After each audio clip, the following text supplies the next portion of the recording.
गांव के किनारे घने जंगलों के बीच एक पुराना और सुनसान महल था, जिसे लोग चांद महल कहते थे। इस महल को भूतिया माना जाता था।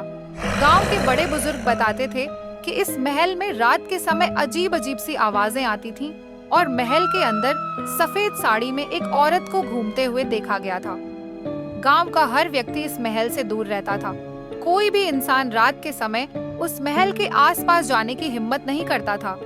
लेकिन एक दिन गांव के 3 दोस्त रवि, मोहन और संजय ने इस रहस्य को जानने का फैसला किया।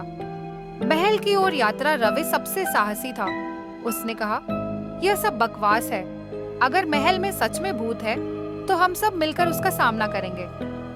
रात के समय तीनों दोस्त मशालें लेकर महल की ओर निकल पड़े।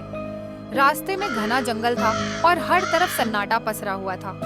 पक्षियों की डरावनी आवाजें और झाड़ियों की सरसराहट से तीनों का दिल तेजी से धड़क रहा था। जैसे ही वे महल के पास पहुंचे, उन्होंने देखा कि उसकी खिड़कियां टूटी हुई थीं, दीवारें जर्जर थीं और चारों तरफ अजीब सी ठंडक महसूस हो रही थी। लेकिन फिर भी उन्होंने हिम्मत करके महल के अंदर कदम रखा।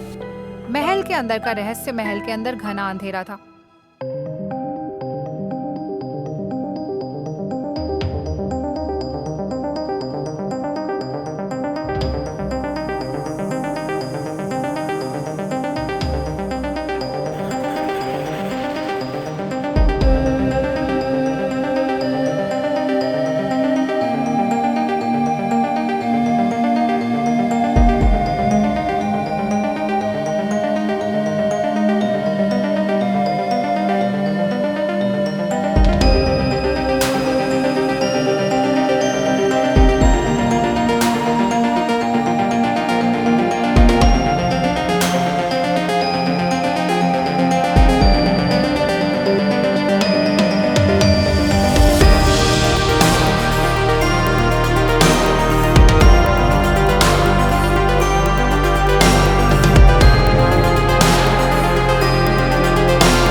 रानी की कहानी सबको सुनाई।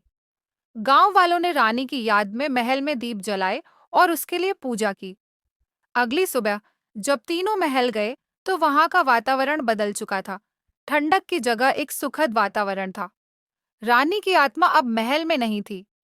यह कहानी साबित करती है कि हर डरावनी चीज के पीछे कोई न कोई सच छिपा होता है।